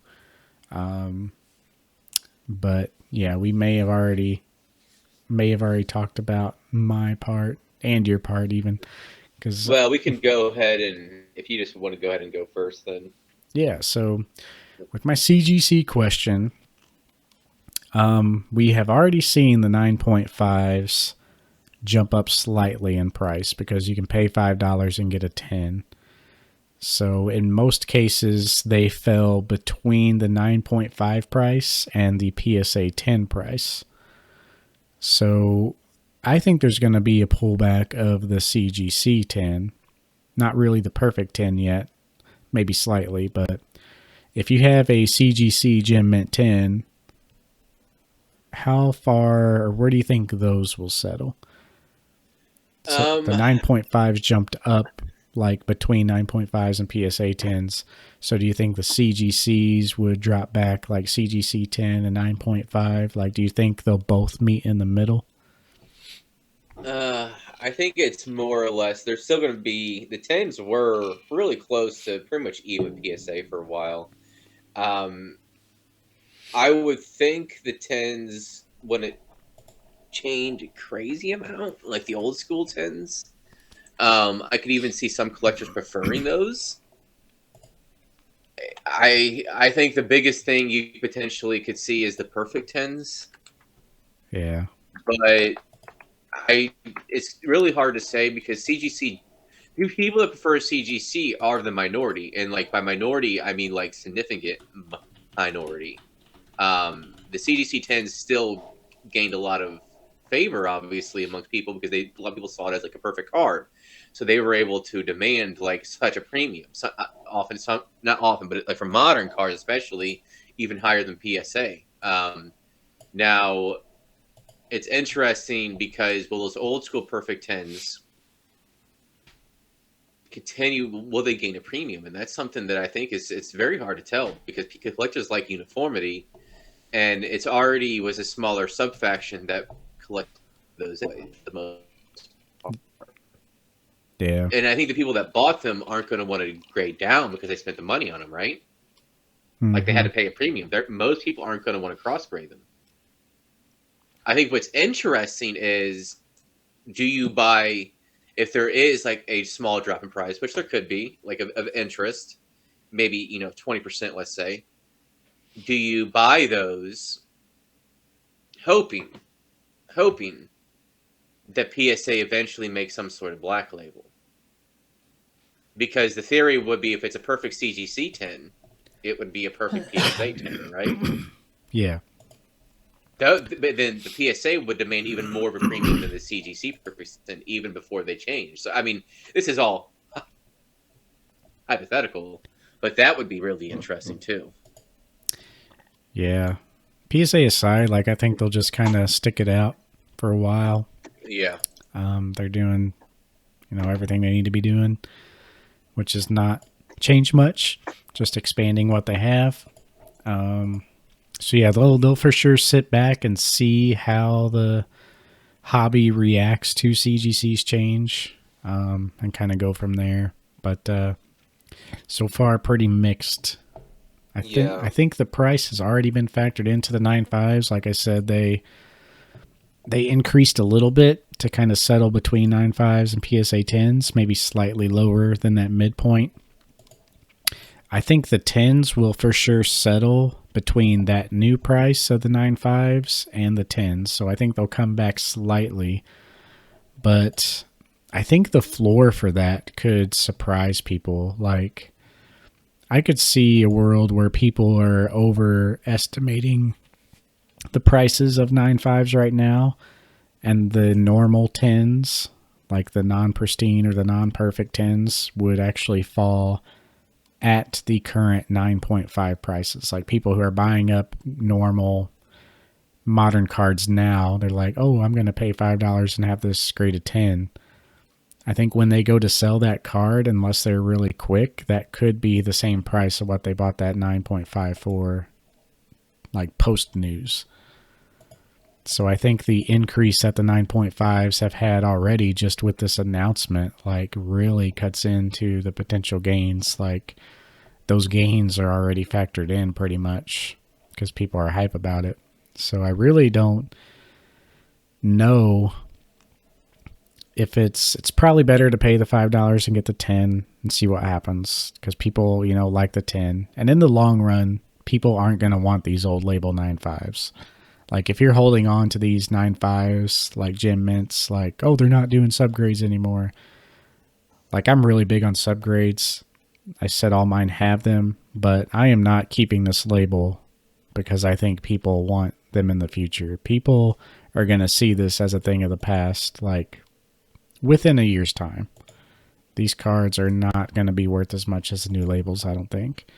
Because that's a lot of work. People have to buy that card. People have to send it off.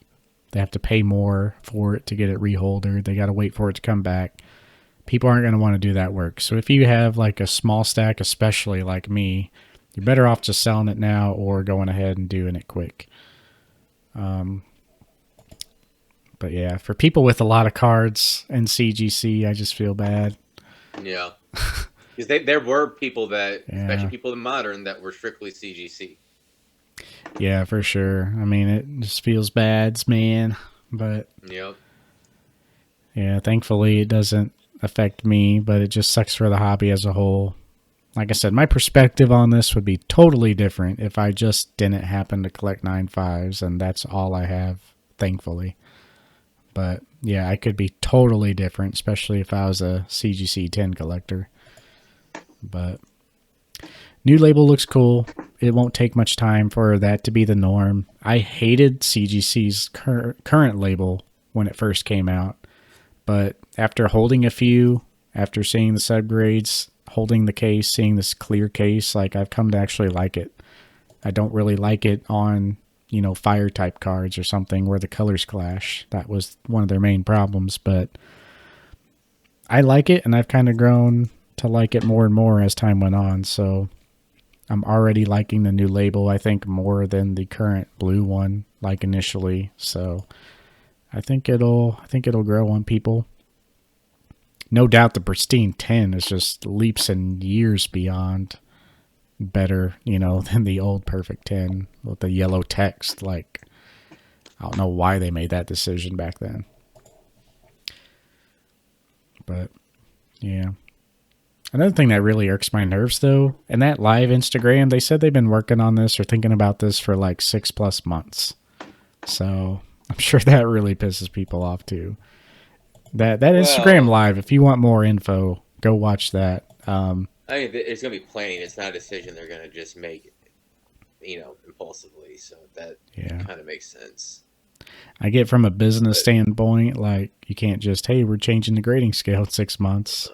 But it just makes it so much more sucky for everybody.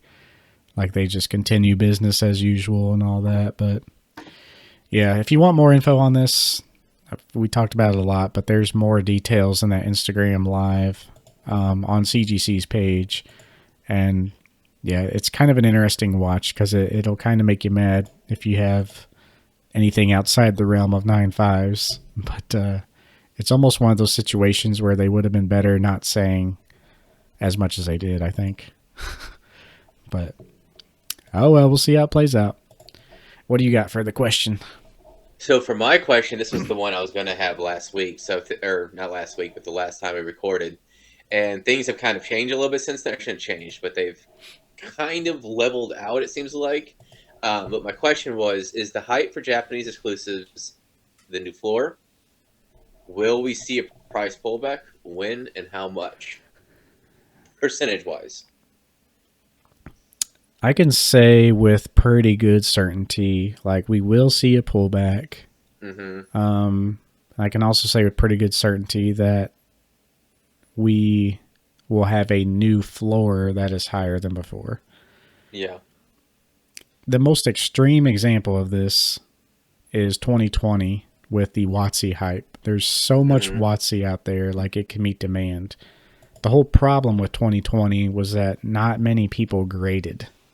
I was one of those. Like the only graded card I had, I think, was my Charizard. It's just not what people did. It was binder collections. I'm still a heavy binder collector. I'm trying to sell these cards so I can get my PSA personal collection down like under 10 graded cards. So ultimately, I don't want that many graded cards, but yeah, people just didn't do that. So even with that insane demand, even if people had the cards ready, like of course we wouldn't have seen the hype that we did. Like the whole problem was like nobody had the graded cards available because not many people graded. So that is the most extreme case.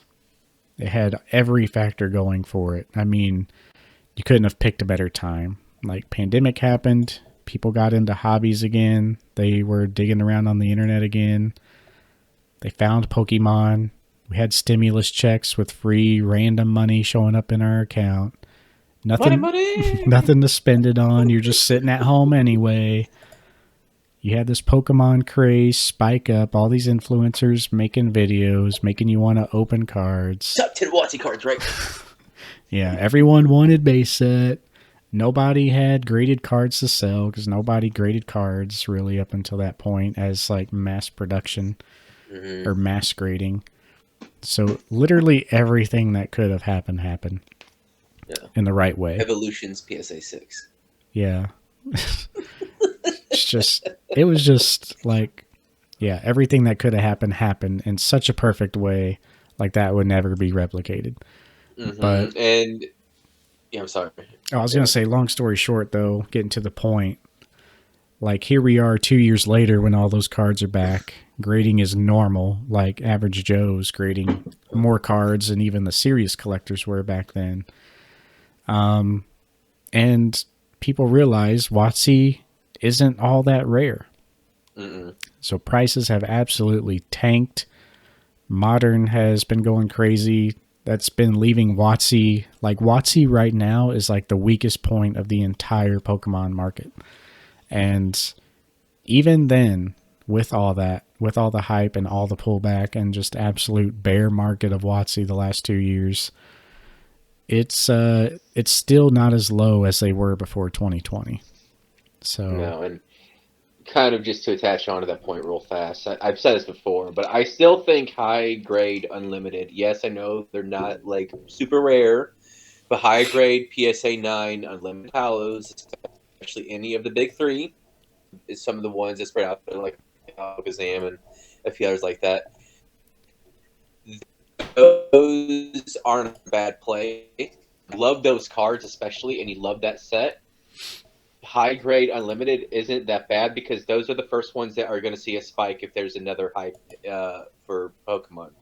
Yeah. It's going to be those cards, and it's going to be the same situation. A lot of people don't know what's going on, and they're just going to start buying sets that they remember, in some cases PSA 9 and stuff like that. So those are interesting for that reason alone. And we probably saw pullback of a lot of Pokemon stuff between 40 and 60% on a lot of the stuff, like 60% being the absolute high end on some of those items. But I mean, that was about the pullback we saw, and that's not. I mean, that was kind of crazy, but that's kind of some of the prices we were seeing were just insane back then. Now here's the thing: the Japanese promos it took longer, obviously, a couple years for them to see another surge. Now they were doing slow growth at that time, but nobody was paying attention to them. Only certain people were. Like if you look at like last year, around this time, maybe around like April, May, you probably can't find it on eBay right now because it's over a year old. But some of the PSA 9 Marios were selling for like $1,200-$1,300, and now they're basically $3,000. In 1 year, it's 2.5 times. And well, even the last 2 months. Yeah. Well, but we saw it before the end of last year. It was almost $2,000 by the end of last year.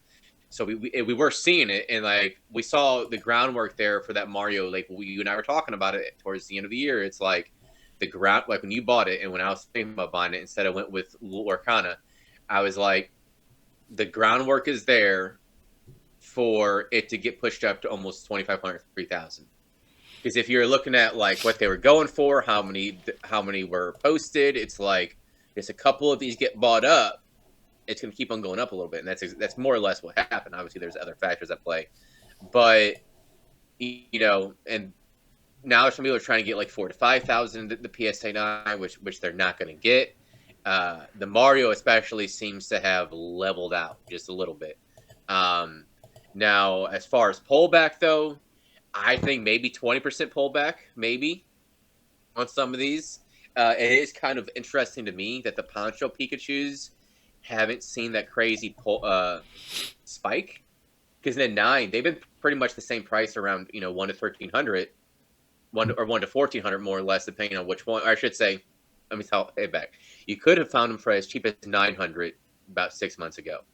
but more or less they've been around 1,000 to 1,300 for at least a year now, and they didn't see a big spike, which I found was very odd. Yet the Charizard poncho has that's seen the biggest spike, and then the other Charizard has seen the next biggest. And some of the tens saw a little bit spike, but even the tens were like around 2,500 ish, Yeah. between 2 and 2,500. So the tens have seen a little bit of spike, but not much. And I found that kind of bizarre. Of all these exclusive Japanese promos, I saw a spike, but those didn't really see as much. Which is hint hint might be a good time to buy, and I'm buying at least 1 to 2 of those this year, hopefully.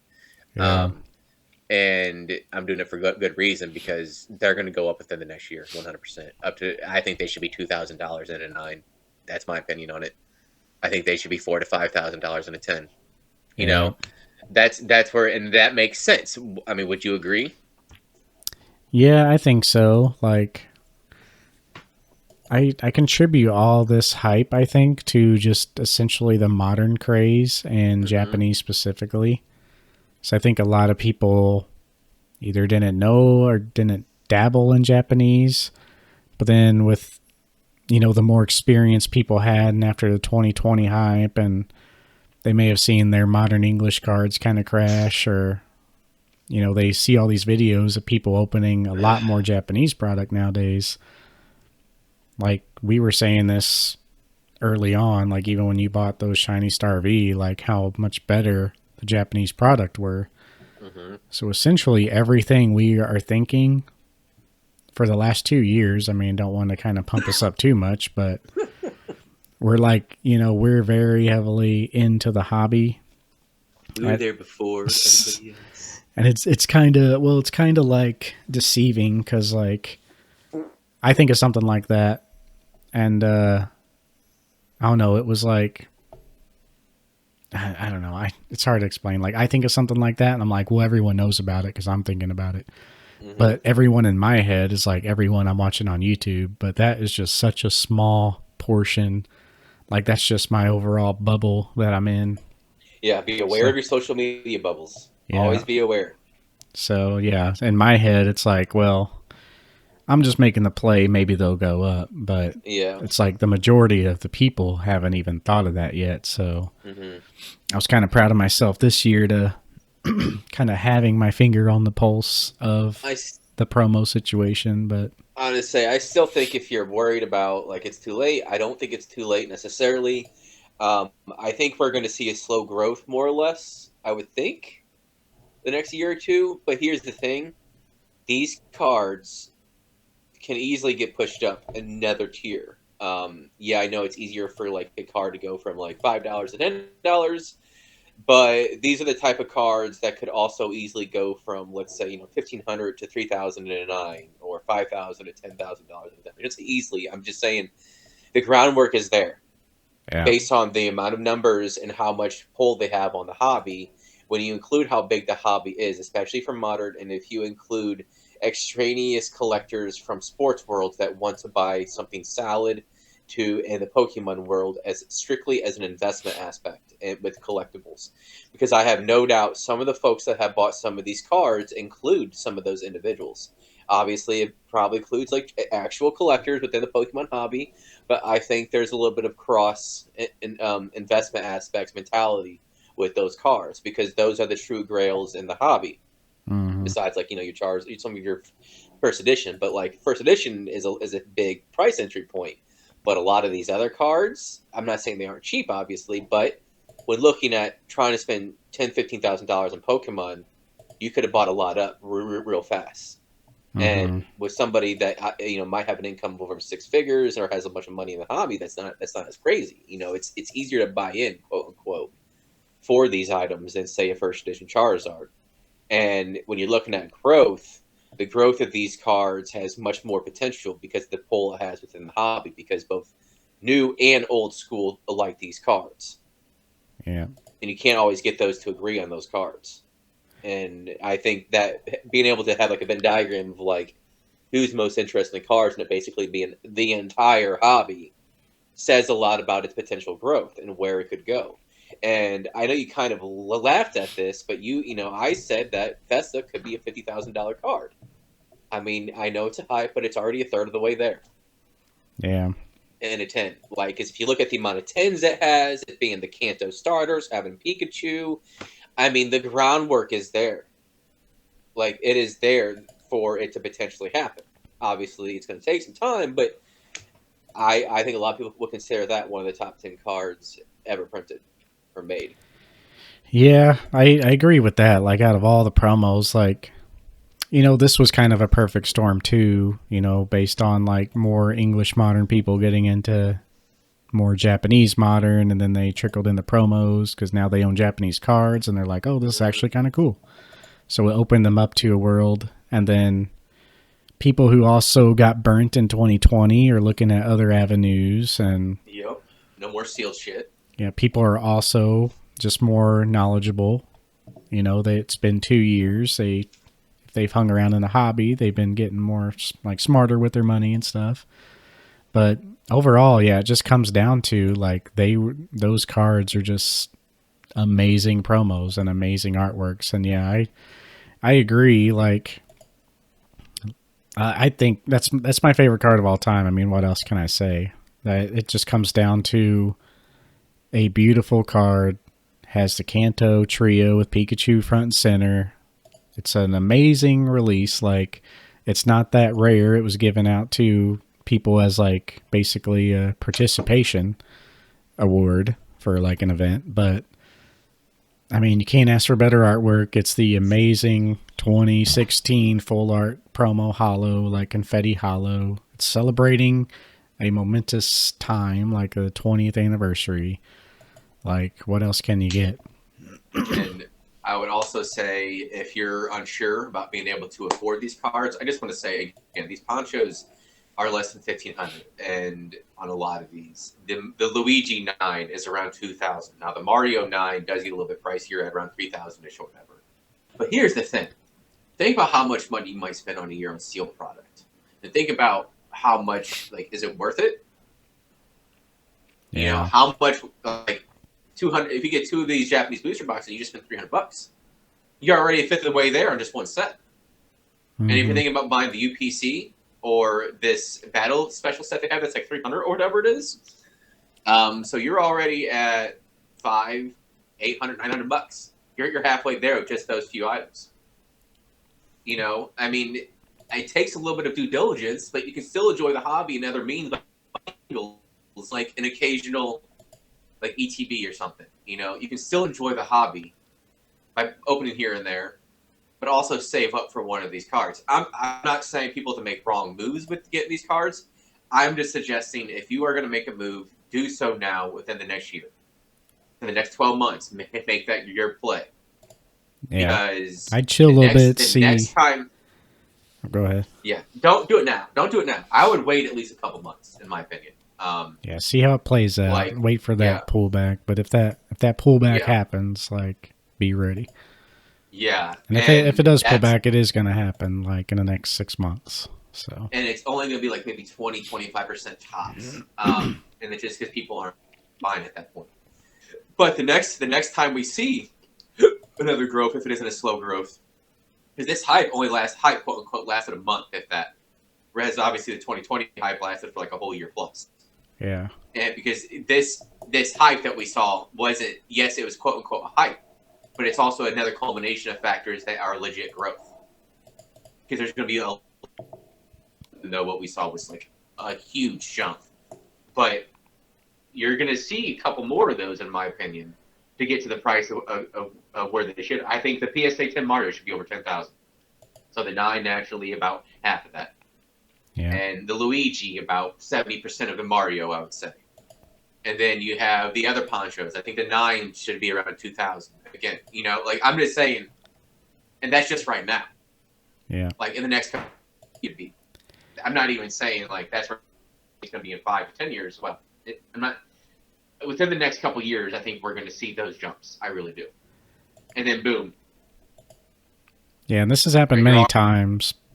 Pokemon will inflate and deflate, but every time it's deflated, it's stopped before the highs even of the time before. So and 2020 just exacerbated that. Like, it inflated bigger than it's ever inflated before. It's came down bigger than, like, it's came down more than it ever has before. But ultimately, the ground floor after the fact is still higher than the high point before. So if that I makes sense. think I think we'll see another big hype within the next 10 years. I don't know when. I don't. I think the main culprit is going to be some sort of phenomenon that occurs from some show that features Pokemon prominently. I've said this before, potentially think of like a Stranger Things, but set in the '90s, that just encapsulates a lot of people our generation. Like, oh yeah, nostalgia, and I think that's going to be the catalyst of the next hype. Yeah. I think it'll happen too. It's just not going to be like, set cards will see a little inflation, but not like 2020. Like it's not going to be that perfect of a storm. No. But you'll That's see what I you'll think see is these going to be the next hype. promos, yeah, for sure. It's like maybe first edition, like kind of rebound, stuff like that. But anyway, we should wrap it up. That ended up being a Yep. little long one, Yeah. so longer than we Yeah. thought. But yeah, next time we'll just be talking about CollectCon and just chilling, talk about our plans, like what we're bringing. Because yeah, let's look at that. This one will be out this weekend, and that one is going to release like, when is it? It'd be the 16th, so it'd be 16th. basically the day of. It's going to be the day of, like, Collecticon. Yeah, the So it's going second to be day. funny. Yeah. So yeah, and then we'll record the next one with the obviously what happened. Yeah. So this one, yeah, we'll drop while we're still there, wrapping things up. Actually, probably when we're home afterwards. So We're probably driving, or we'll be driving. Yeah, I figure because we'll go into more detail what we're kind of thinking, but I don't see us staying as long as we did last time. yeah, We ended up leaving like 5 o'clock. I don't see us staying that late this time because I think we're gonna have most of our shit done by then. So yeah. But yeah, for sure. We'll see you in the next one, guys. Thanks for listening, and yeah, we'll see you then. until next time, peace.